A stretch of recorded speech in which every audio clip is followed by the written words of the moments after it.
When they finally came to power, it wasn't a simple counter-revolution, by which we would mean the slaughter of the workers, the peasants, the ordinary folks who produced the revolution. What the Islamists did was actually clever. They undertook a revolutionary reorganization of how capital was composed in Iran, while leaving capitalist relations of production intact, putting large-scale capital that had been owned by the group around the Shah into the hands of the state and para-state bodies controlled by themselves. This became known as Khomeiniism, or Islamism more generally, a kind of populism.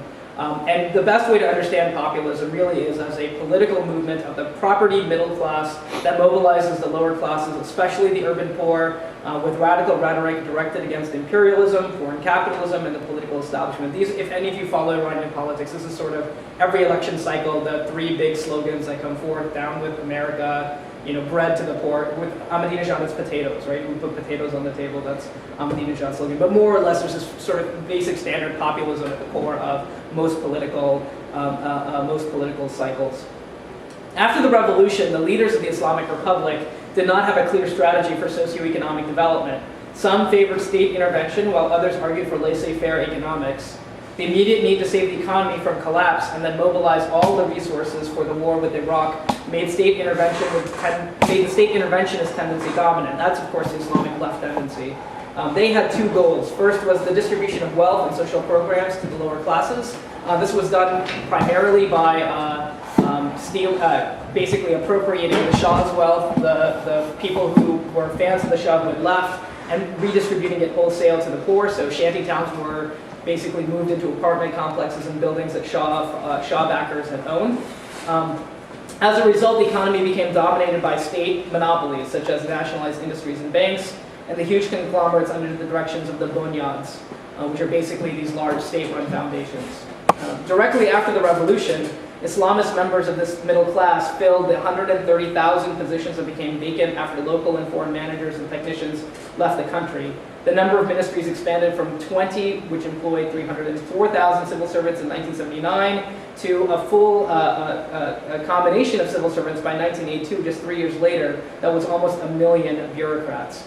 This nationalization of industry, the creation of various para-state organizations, and the growth of the army expanded this layer of the bureaucracy. And that's why in the 30 years after 1979, the state bourgeoisie, or this layer of the bureaucracy, has played such a significant role in Iran. Almost all of the leadership in Iran comes from this layer of people in some way or another. It had also an effect of creating a new super rich class in Iran, which were what affectionately the Wall Street Journal calls the millionaire mullahs.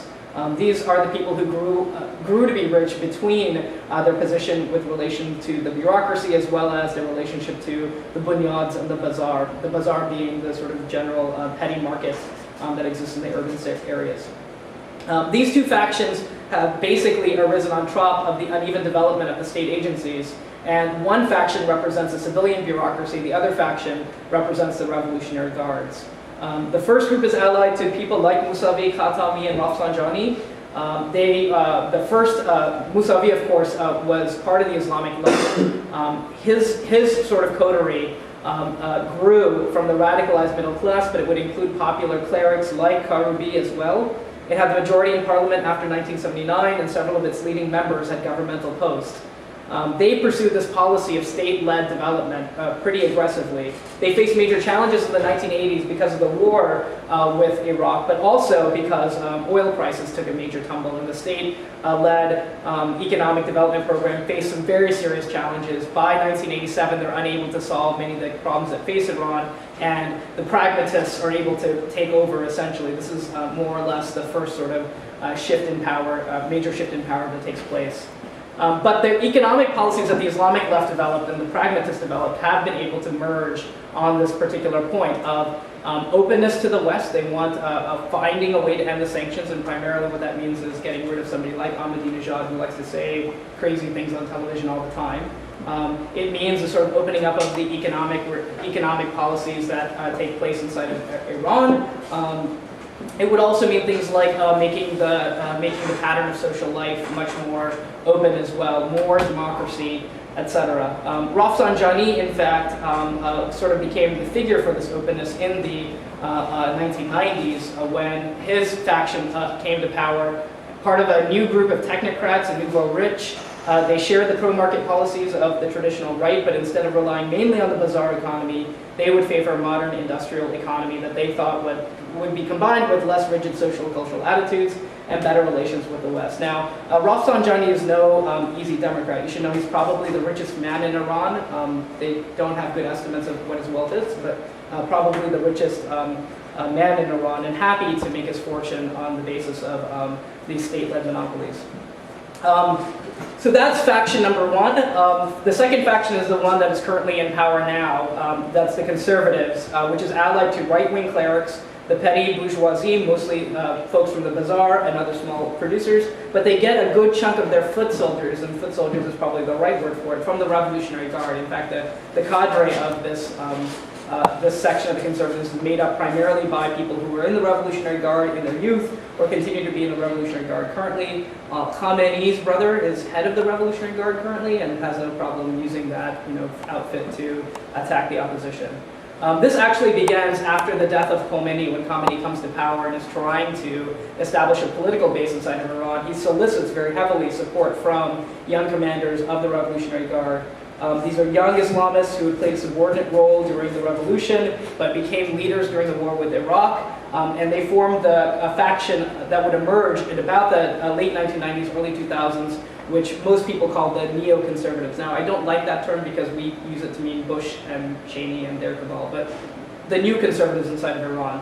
Khamenei also began to undermine the current, at the time, the political leadership of the government, using his influence amongst the Guardian Council.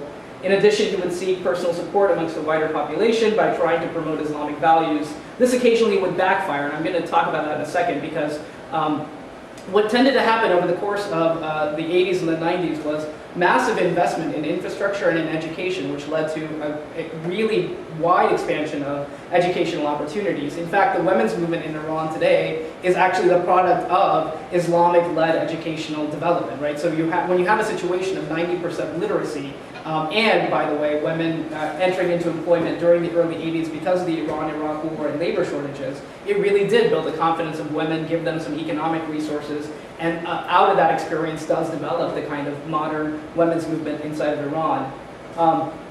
But back to the new conservatives. Their economic policy is not the policy of the Rafsanjanis, which would be just sort of open the doors, privatize everything, open relations with the West.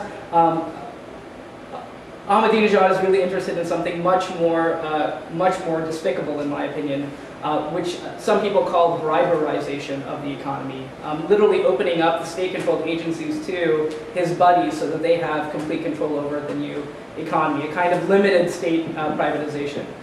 So what basically this would involve is turning over the head, especially the nationalized oil industry, to members of the Basij, the Revolutionary Guard, etc., people like Khamenei's brother, to have access to control over these major industries. Okay, I'm going to skip ahead so we have enough time to finish this and get to this. I want to give you one brief sketch of what Ahmedinejad pursued in 2005 when he did finally come to power. His privatization scheme was actually more aggressive than Rafsanjani, who everybody thinks of as the kind of big privatizer. But what his privatization scheme does is actually change hands, basically change state organizations into these sort of nebulously controlled by the state organization. So when a parliamentary investigation is done of his dealings in 2006 and 2007, it concludes that many of his activities cannot be considered privatization. So after some companies would be passed on from the state to the various buyers, the buyers would fire the workers, change the zoning, speculate on the land, and sell the assets. Privatized companies have often been bought by government institutions, such as the Bonyads of the Revolutionary Guard. One recent example is the privatization of Tehran's International Expo Center. This is just a good thumbnail sketch of what Ahmedinejad wants to pursue. 95% of the Expo Center's lands and assets were transferred to the Armed Forces Social Security Organization without other buyers being able to make a bid. Another example is the privatization of the national Iranian copper industries in 2007 for the price of $1.1 billion. In this case, the buyers were other state-owned companies, including the pension funds of the state steel and broadcasting companies.